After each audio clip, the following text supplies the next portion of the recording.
राजस्थान के वीरों द्वारा रक्त से सींची गई मिट्टी की गहराइयों में अनेकों ऐसे राज आज भी दफन है, जिन्हें या तो भुला दिया गया या फिर हमेशा हमेशा के लिए मिटा दिया गया। आज हम आपको ऐसी ही एक अनकही गाथा सुनाने जा रहे हैं। यह गाथा किसी आम राजा की नहीं, यह गाथा किसी साधारण मनुष्य की नहीं, यह गाथा कोई काल्पनिक कहानी भी नहीं, यह महागाथा है स्वयं महादेव के 21वें अवतार की। यह महागाथा है एक चंद्रवंशी राजा की। यह महागाथा है 2300 गांवों के राजा की। यह महागाथा है झाला राजवंश के महाराजा हरपाल देव की। 12वीं शताब्दी के दौरान राजस्थान के कीर्तिगढ़ पर महाराजा श्री केसरदेव मकवान का राज था। केसरदेव जी महादेव के परम भक्त थे। उनकी आराधना से प्रसन्न होकर स्वयं महादेव ने उनके घर पुत्र रूप में जन्म लिया, जिनका नाम हरपाल देव रखा गया। अभी कुछ ही समय निकला था कि कीर्तिगढ़ पर संकट के काले बादल मंडराने लगे। सिंध का सम्राट हमीर सुमरा अपनी विशाल सेना लेकर कीर्तिगढ़ की तरफ निकल पड़ा। केसरदेव जी मकवान और सम्राट हमीर सुमरा के मध्य भीषण युद्ध छिड़ गया। केसरदेव जी मकवान ने मुट्ठी भर सैनिकों के साथ हमीर सुमरा को मुंह तोड़ जवाब दिया, किंतु भाग्य को कुछ और ही मंजूर था। सैन्य बल अत्यधिक होने के कारण सम्राट हमीर सुमरा कीर्तिगढ़ पर भारी पड़ने लगा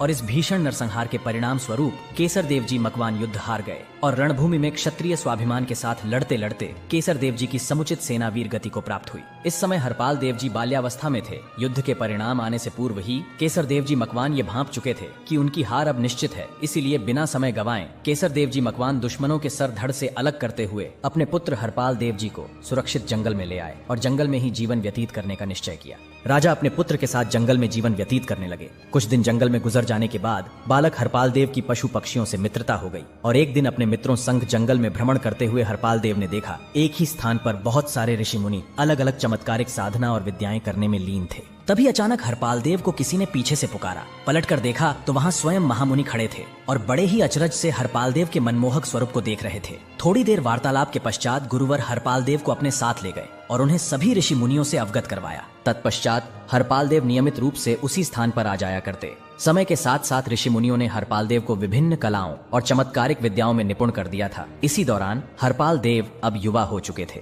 एक दिन रात्रि को जंगल में अपनी कुटिया में सोते हुए हरपाल देव जी को स्वप्न में उनकी कुलदेवी मरमरा माता ने स्वयं दर्शन दिए और कहा, यहाँ पर तुम्हारा कार्य संपन्न हुआ। अब तुम कल सुबह ही गुजरात के लिए प्रस्थान करो। मेरे आशीर्वाद से वहाँ तुम्हारा राज होगा। भोर होते ही हरपाल देव जी उठे और मन ही मन अपनी कुलदेवी को याद किया और मात्र 100 सिपाहियों की टुकड़ी एकत्रित कर गुजरात के अनहिलवाड़ पाटन की ओर निकल पड़े। इस समय गुजरात के अधिकांश भूभाग पर करणदेव वाघेला का राज था। सफर के दौरान हरपाल देव जी की भेंट करणदेव जी से हुई और दोनों में मित्रता हो गई। करणदेव जी द्वारा बहुत आग्रह किए जाने पर हरपाल देव जी कुछ दिन विश्राम करने हेतु करणदेव जी की राजधानी में ठहरे। इसी दौरान एक दिन हरपाल देव जी का ध्यान नगर में दी जा रही सूचना की ओर गया। एक ब्राह्मणी के इकलौते पुत्र को शमशान में बाबरा भूत नामक मायावी राक्षस को भोजन देने जाना था। आखिर कौन था बाबरा भूत? पौराणिक मान्यताओं के अनुसार बाबरा भूत नामक एक राक्षस शमशान में निवास करता था। बाबरा राक्षस नगर में घुसकर किसी को क्षति न पहुंचाए, इसलिए स्थानीय लोगों द्वारा उसे समय समय पर भोजन पहुंचाया जाता था। लेकिन आज तक जो कोई भी बाबरा भूत को खाना पहुंचाने गया वो बाबरा का ग्रास बन गया और कभी लौट कर नहीं आया।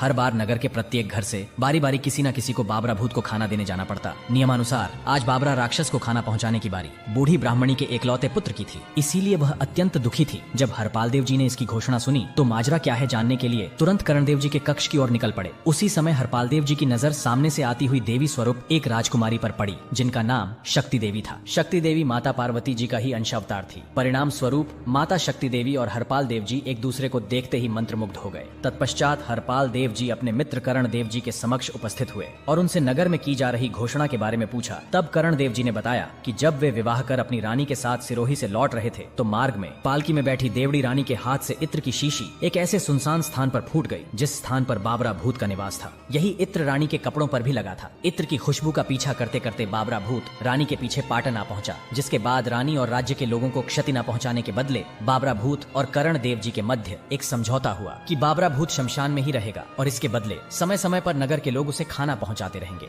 बाबरा भूत के बारे में पता चलते ही हरपाल देव जी ने करण देव जी से कहा, आज बाबरा को खाना पहुंचाने बूढ़ी ब्राह्मणी का पुत्र नहीं अपितु स्वयं हरपाल देव मकवान जाएगा। इतना कहकर हरपाल देव जी तुरंत भोजन लेकर शमशान की ओर निकल पड़े। शमशान में पहुंचते ही हरपाल देव जी ने बाबरा को भोजन के लिए पुकार लगाई। तभी बाबरा भूत हरपाल देव जी के समक्ष प्रकट हुआ और उनकी शक्तियों से अनजान बाबरा भूत हरपाल देव जी की ओर बढ़ने लगा और दोनों के मध्य भीषण युद्ध छिड़ गया। जब बाबरा भूत को समझ आ गया कि हरपाल देव जी कोई साधारण मनुष्य नहीं है, तब बाबरा भूत ने अपना माया जाल बिखेरना प्रारंभ कर डाला। बाबरा के माया जाल को देख हरपाल देव जी थोड़े चिंतित हो गए।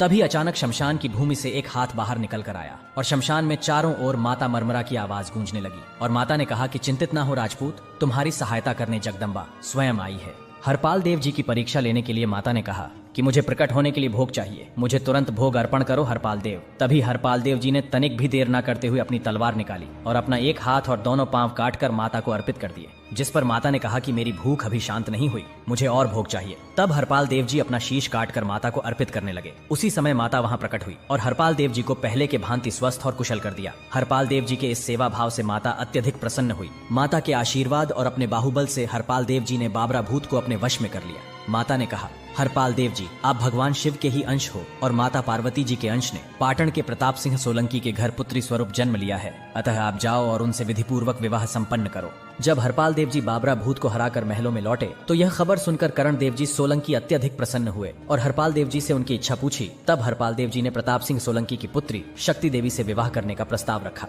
विधि के लिखे विधान अनुसार करण देव जी ने इस विवाह के लिए खुशी खुशी हाँ कर दी और राजा करण देव जी ने प्रसन्न होकर हरपाल देव जी को वचन दिया कि एक रात में हरपाल देव जी जितने गांव को तोरण बांधेंगे उतने गांव हरपाल देव जी को दे दिए जाएंगे। माता शक्ति देवी और बाबरा भूत की सहायता से हरपाल देव जी ने मात्र एक रात में कुल 2300 गांवों को तोरण बांधा। पहला तोरण पाटड़ी गांव को बांधा गया, जिसके बाद टूवा में विश्राम कर आखिरी तोरण दिघड़िया गांव को बांधा और प्रभात हो गई। अंततः मशाली गांव में हरपाल देव जी और माता शक्ति देवी का विधिवत विवाह संपन्न हुआ, जिसके बाद 2300 गांवों में से भाल प्रगणा के 500 गांव फुला देवी को बहन मान वीर पसली के रूप में लौटा दिए गए। इस तरह विक्रम संवत 1956 में 1800 गांवों वाले विशाल साम्राज्य की स्थापना की और पाटड़ी को राजधानी बनाकर हरपाल देव शासन करने लगे। माता शक्ति देवी ने हरपाल देव जी से वचन लिया कि जिस दिन लोग उनकी वास्तविकता के बारे में जान जाएंगे उसी दिन मुझे लौटना पड़ेगा। हरपाल देव जी और शक्ति मां के 3 पुत्र और 1 पुत्री हुई, सोढ़ाजी, मंगूजी, शेखाराजी और उमा देवी। कुछ समय व्यतीत होने के पश्चात जब हरपाल देव जी के तीनों कुंवर एक चारणों के बालक के साथ खेल रहे थे, उसी समय गजशाला से निकल भागा एक भड़का हाथी उनकी ओर तेजी से बढ़ने लगा। जब महल के झरोखे में खड़ी शक्ति मां ने यह सब देखा तो तीनों राजकुमारों को हाथ से उठाकर अपने पास खींच लिया और उस चारण बालक को टपरी मारकर एक ओर कर दिया। इस घटना से शक्ति मां का दैवी स्वरूप सबके सामने उजागर हो चुका था, जिसके बाद उन्होंने वचन अनुसार पाटड़ी से थोड़ी दूर धामा में समाधि ले ली। धामा में आज भी चैत्र वद 13 के दिन हवन और पूजा की जाती है। गुजराती में पकड़ने को झालना कहा जाता है। इसी कारण इन पुत्रों के वंशज झाला कहलाए और उस चारण बालक के वंशज टपरिया चारण कहलाने लगे। ध्रांगध्रा और हलवद दोनों स्थानों पर मां शक्ति देवी के मंदिर हैं। शक्ति मां के चले जाने के बाद राजा हरपाल देव ने पाटड़ी छोड़ दिया और वह अपने अंतिम दिनों में धामा गांव में रहे। हमारा उद्देश्य किसी की भावनाओं को ठेस पहुंचाना नहीं है। अगर वीडियो में किसी प्रकार की त्रुटि हुई है तो कृपया क्षमा करें। वीडियो पसंद आया तो कमेंट में हर हर महादेव जरूर लिखें। जल्द ही मिलते हैं ऐसी ही एक और अनकही गाथा के साथ। धन्यवाद।